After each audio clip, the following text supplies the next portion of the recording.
Hello viewers, welcome to our channel.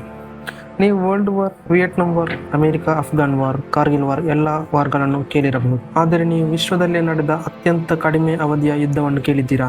ಇಲ್ಲದಿದ್ದರೆ ಇದನ್ನು ಕೇಳಿ. ವಿಶ್ವದಲ್ಲೇ ಅತಿ ಕಡಿಮೆ ಅಂದರೆ ಅದು ನಾವು ಶಾಲೆಯಲ್ಲಿ ಊಟದ ವಿರಾಮಕ್ಕಿಂತಲೂ ಕಡಿಮೆ ಗಂಟೆಗಳಲ್ಲಿ ನಡೆದಂತಹ ಒಂದು ಯುದ್ಧ. ಹೌದು ವ್ಯೂವರ್ಸ್, ಆ ಯುದ್ಧ ನಡೆದದ್ದು 1896ರಲ್ಲಿ ಜಾನ್ಜಿಬಾರ್ ಎಂಬಲ್ಲಿ ನಡೆದಿತ್ತು. ವಿಡಿಯೋಕ್ಕೆ ಹೋಗುವ ಮುಂಚೆ ಈ ಚಾನಲ್ ಅನ್ನು ಸಬ್ಸ್ಕ್ರೈಬ್ ಮಾಡಿ. ಈಗ 1896ಕ್ಕೆ ಹಿಂದಿರುಗಿ ಹೋಗೋಣ. ಯುದ್ಧಕ್ಕೆ ಕಾರಣವಾದದ್ದು ಏನು? ಜಾನ್ಜಿಬಾರ್ ಆಫ್ರಿಕಾದ ದೊಡ್ಡ ನೀಲಿ ಸಾಗರದ ಸಮೀಪದಲ್ಲಿರುವ ಒಂದು ದ್ವೀಪವಾಗಿತ್ತು. ಅಲ್ಲಿ ಒಬ್ಬ ರಾಜ ಇದ್ದ. ಅವನ ಹೆಸರು ಸುಲ್ತಾನ್ ಅಹಮದ್. ಇವನು ಬ್ರಿಟಿಷರ ಜೊತೆ ಉತ್ತಮ ಗೆಳೆತನವನ್ನು ಹೊಂದಿದ್ದ. ಈ ಸಮಯದಲ್ಲಿ ಬ್ರಿಟಿಷರು ಎಲ್ಲಾ ದೇಶಗಳಂತೆ ಇಲ್ಲಿ ಕೂಡ ಸಾಕಷ್ಟು ಅಧಿಕಾರಗಳನ್ನು ಹೊಂದಿದ್ದಾರೆ. 1896 ಆಗಸ್ಟ್ 25ರಂದು ಸುಲ್ತಾನ್ ಅಹಮದ್ ನಿಧನರಾದರು. ಈಗ ಒಬ್ಬ ರಾಜ ಸತ್ತಾಗ ಅವನ ಮಗ ಮುಂದಿನ ರಾಜನಾಗಿರಬೇಕು ಅಲ್ಲವೇ? ಆದರೆ ಇಲ್ಲಿ ನಡೆದದ್ದೇ ಬೇರೆ. ಸುಲ್ತಾನ್ ಅಹಮದ್ಗೆ ಒಬ್ಬ ಸೋದರ ಸಂಬಂಧಿ ಇದ್ದನು. ಆತನ ಹೆಸರು ಖಾಲಿದ್. ಖಾಲಿದ್ಗೆ ತುಂಬಾ ವರ್ಷಗಳಿಂದ ರಾಜನಾಗಬೇಕೆನ್ನುವ ಆಸೆ. ಆದ್ದರಿಂದ ಸುಲ್ತಾನ್ ಅಹಮದ್ ನಿಧನರಾದ ಕೆಲವೇ ಗಂಟೆಗಳ ನಂತರ ಖಾಲಿದ್ ಅರಮನೆಗೆ ಓಡಿ ಹೋಗಿ ತನ್ನ ತಲೆಯ ಮೇಲೆ ಕಿರೀಟವನ್ನು ಹಾಕಿ ನಾನೇ ಹೊಸ ಸುಲ್ತಾನ್ ಅಂತ ಹೇಳಿದನು. ಆದರೆ ದೊಡ್ಡ ಸಮಸ್ಯೆ ಏನೆಂದರೆ ಬ್ರಿಟಿಷರಿಗೆ ಖಾಲಿದ್ನನ್ನು ಇಷ್ಟವಿರಲಿಲ್ಲ. ಅವನನ್ನು ರಾಜನಾಗಿ ಕಾಣಲು ಅವರು ಬಯಸಲಿಲ್ಲ. ಬ್ರಿಟಿಷರ ಮನಸ್ಸಲ್ಲಿ ಇನ್ನೊಬ್ಬ ವ್ಯಕ್ತಿ ಇದ್ದನು. ಆತನ ಹೆಸರು ಹಮೂದ್. ಹಮೂದ್ ಸಹ ಮೃತರಾಜನ ಸೋದರ ಸಂಬಂಧಿಯಾಗಿದ್ದನು ಮತ್ತು ಅವನು ಬ್ರಿಟಿಷರಿಗೆ ಒಳ್ಳೆಯವನಾಗಿದ್ದನು. ಹಾಗಾಗಿ ಬ್ರಿಟಿಷರು ಖಾಲಿದ್ಗೆ ನೀನು ರಾಜನಾಗಲು ಸಾಧ್ಯವಿಲ್ಲ, ನಾವು ಅದಕ್ಕೆ ಅವಕಾಶ ನೀಡುವುದಿಲ್ಲ ಅಂತ ಹೇಳಿದರು. ಆದರೆ ಇದು ಖಾಲಿದ್ಗೆ ತುಂಬಾ ಕೋಪವನ್ನುಂಟು ಮಾಡಿತು. ನೀವು ಏನು ಯೋಚಿಸುತ್ತೀರಿ ಎಂಬುದರ ಬಗ್ಗೆ ನಾನು ತಲೆಕೆಡಿಸಿಕೊಳ್ಳುವುದಿಲ್ಲ, ನಾನು ಈಗ ರಾಜನಾಗಿದ್ದೇನೆ ಅಂತ ಹೇಳಿ 2800 ಸೈನಿಕರನ್ನು ಅರಮನೆಗೆ ಕರೆತಂದು ಅರಮನೆಯ ಸುತ್ತ ಕಾವಲು ನಿಲ್ಲಿಸುತ್ತಾನೆ. ಗೋಡೆಗಳ ಮೇಲೆ ದೊಡ್ಡ ಬಂದೂಕುಗಳನ್ನು ಸಹ ಹಾಕಿ ಯುದ್ಧಕ್ಕೆ ಸಿದ್ಧನಾಗುತ್ತಾನೆ. ಖಾಲಿದಿನ ಮಾತುಗಳಲ್ಲಿ ಬ್ರಿಟಿಷರು ಸಂತೋಷವಾಗಿರಲಿಲ್ಲ. ಅವರು ಖಾಲಿದ್ಗೆ ಎಚ್ಚರಿಕೆಯನ್ನು ನೀಡಿದರು. ಖಾಲಿದ್, ನಿಮಗೆ 2 ಆಯ್ಕೆಗಳಿವೆ. ಒಂದು, ನಾಳೆ 9 ಗಂಟೆಗೆ ಸಿಂಹಾಸನದಿಂದ ಕೆಳಗೆ ಇಳಿಯುವುದು, ಅಥವಾ ನಾವು ನಿಮ್ಮ ಮೇಲೆ ದಾಳಿ ಮಾಡುವುದು ಎಂದು ಹೇಳಿದರು. ಆದರೆ ಖಾಲಿದ್ ತುಂಬಾ ಹಠಮಾರಿಯಾಗಿದ್ದನು. ಆತ ಬ್ರಿಟಿಷರ ಮಾತುಗಳನ್ನು ಕೇಳಲು ಕೂಡ ನಿರಾಕರಿಸಿದನು. ತನ್ನ ಸೈನಿಕರು ಮತ್ತು ಬಂದೂಕುಗಳು ಸಾಕಷ್ಟು ಪ್ರಬಲವಾಗಿದೆ, ಆದ್ದರಿಂದ ಬ್ರಿಟಿಷರು ದಾಳಿ ಮಾಡಲಾರರು ಅಂತ ಭಾವಿಸುತ್ತಾನೆ ಮತ್ತು ಅವನು ತನ್ನ ಜನರೊಂದಿಗೆ ಅರಮನೆಯೊಳಗೆ ಉಳಿದು ಬ್ರಿಟಿಷರು ಏನು ಮಾಡುತ್ತಾರೆ ಎಂದು ಕಾಯುತ್ತಿದ್ದನು. ಮತ್ತೊಂದು ಕಡೆ ಬ್ರಿಟಿಷರು ಬಹಳ ಗಂಭೀರರಾದರು. ಅವರು 5 ದೊಡ್ಡ ಯುದ್ಧ ಹಡಗುಗಳನ್ನು ಬಂದರಿಗೆ ತಂದರು.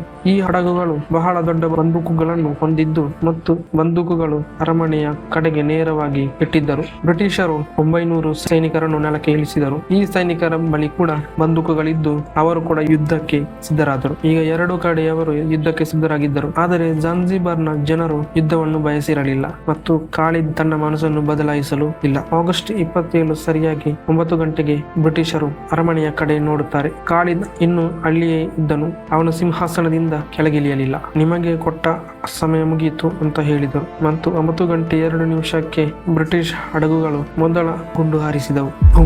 ಆ ಸದ್ದು ಬಹಳ ಜೋರಾಗಿತ್ತು. ಅರಮನೆಯ ಗೋಡೆಗಳು ನಡುಗಿದವು. ಬ್ರಿಟಿಷರ ಬಂದೂಕುಗಳು ಬಹಳ ಪ್ರಬಲವಾಗಿದ್ದವು. ಕೇವಲ 2 ನಿಮಿಷಗಳಲ್ಲಿ ಅರಮನೆಯ ಬಂದೂಕುಗಳನ್ನು ನಾಶಪಡಿಸಿದರು. ಖಾಲಿದ್ನ ಬಂದೂಕುಗಳು ಸರಿಯಾಗಿ ಪ್ರತಿದಾಳಿ ನಡೆಸಲು ಕೂಡ ಸಾಧ್ಯವಾಗಲಿಲ್ಲ. ಅರಮನೆ ಮರದಿಂದ ನಿರ್ಮಿಸಲ್ಪಟ್ಟಿತ್ತು, ಆದ್ದರಿಂದ ಅದು ಬೇಗನೆ ಬೆಂಕಿಗೆ ಆಹುತಿಯಾಯಿತು. ಹೊಗೆ ಆಕಾಶಕ್ಕೆ ಚಿಮ್ಮಿತು. ಎಲ್ಲೆಡೆ ಬೆಂಕಿ ಹರಡಿತು. ಖಾಲಿದ್ನ ಸೈನಿಕರು ಮತ್ತೆ ಹೋರಾಡಲು ಪ್ರಯತ್ನಿಸಿದರು, ಆದರೆ ಅದು ನಿಷ್ಪ್ರಯೋಜಕವಾಗಿತ್ತು. ಬ್ರಿಟಿಷರ ಹಡಗುಗಳು ಗುಂಡು ಹಾರಿಸುತ್ತಲೇ ಇದ್ದವು. ಅರಮನೆಯೊಳಗೆ ಗದ್ದಲದ ವಾತಾವರಣವಿತ್ತು. ಜನರು ಅಲ್ಲಲ್ಲಿಯೂ ಓಡಾಡುತ್ತಿದ್ದರು. ಅವರು ತಮ್ಮನ್ನು ತಾವೇ ರಕ್ಷಿಸಿಕೊಳ್ಳಲು ಪ್ರಯತ್ನಿಸುತ್ತಿದ್ದರು. ತಾನು ಗೆಲ್ಲಲು ಸಾಧ್ಯವಿಲ್ಲ ಎಂದು ಖಾಲಿದ್ ಕಂಡನು. ಅವನು ಹಿಂಬಾಗಿಲ ಮೂಲಕ ಓಡಿ ಹೋದನು.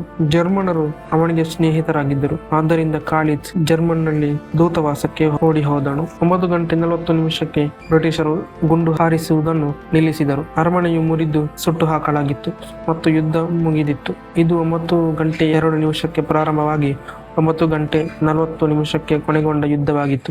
ಇದರಲ್ಲಿ ಒಬ್ಬ ಬ್ರಿಟಿಷ್ ಸೈನಿಕ ಮಾತ್ರ ಗಾಯಗೊಂಡಿದ್ದನು. ಆದರೆ ಖಾಲಿದ್ನ 500ಕ್ಕೂ ಹೆಚ್ಚು ಸೈನಿಕರು ಸತ್ತಿದ್ದರು ಅಥವಾ ಗಾಯಗೊಂಡಿದ್ದರು ಮತ್ತು ಇದೊಂದು ಕೇವಲ 38 ನಿಮಿಷಗಳು, ಅಂದರೆ ಇಡೀ ವಿಶ್ವದ ಇತಿಹಾಸದಲ್ಲೇ ಅತ್ಯಂತ ಕಡಿಮೆ ಅವಧಿಯ ಯುದ್ಧವಾಗಿತ್ತು. ಮತ್ತು ಅತ್ಯಂತ ಏಕಪಕ್ಷೀಯ ಯುದ್ಧವಾಗಿತ್ತು. ಬೆಂಕಿ ಹೊಗೆ ತೆರವುಗೊಂಡ ನಂತರ ಬ್ರಿಟಿಷರು ಹಮೂದನ್ನು ಹೊಸ ಸುಲ್ತಾನ್ ಆಗಿ ಮಾಡಿದರು. ಹಮೂದ್ ಮೃತ ರಾಜನಾದ ಸುಲ್ತಾನ್ ಹಮಾದ್ನ ಸೋದರ ಸಂಬಂಧಿ. ಹಮೂದ್ ಬ್ರಿಟಿಷರ ಸ್ನೇಹಿತನೂ ಕೂಡ ಆಗಿದ್ದ. ಆದ್ದರಿಂದ ಬ್ರಿಟಿಷರಿಗೆ ಏನು ಬೇಕೋ ಅದೇ ರೀತಿ ನಡೆದುಕೊಂಡನು. ಬ್ರಿಟಿಷರು ಜಾನ್ಜಿಬಾರ್ನ ಅನೇಕ ವಸ್ತುಗಳ ಮೇಲೆ ಅಧಿಕಾರ ಸ್ಥಾಪಿಸುತ್ತಾರೆ, ಹೊಸ ನಿಯಮಗಳನ್ನು ಕೂಡ ರೂಪಿಸುತ್ತಾರೆ ಮತ್ತು ಯುದ್ಧದ ವೆಚ್ಚವನ್ನು ಜಾನ್ಜಿಬಾರ್ ಭರಿಸಬೇಕು ಎಂದು ಕೂಡ ಹೇಳಿದರು. ತಮ್ಮ ಅನುಮತಿ ಇಲ್ಲದೆ ಯಾರು ರಾಜನಾಗಲು ಸಾಧ್ಯವಿಲ್ಲ ಎಂದು ಬ್ರಿಟಿಷರು ಖಚಿತಪಡಿಸಿಕೊಂಡರು. ಇದು ಅವರ ಅಧಿಕಾರ ಉಳಿಸಿಕೊಳ್ಳುವ ಮಾರ್ಗವಾಗಿತ್ತು.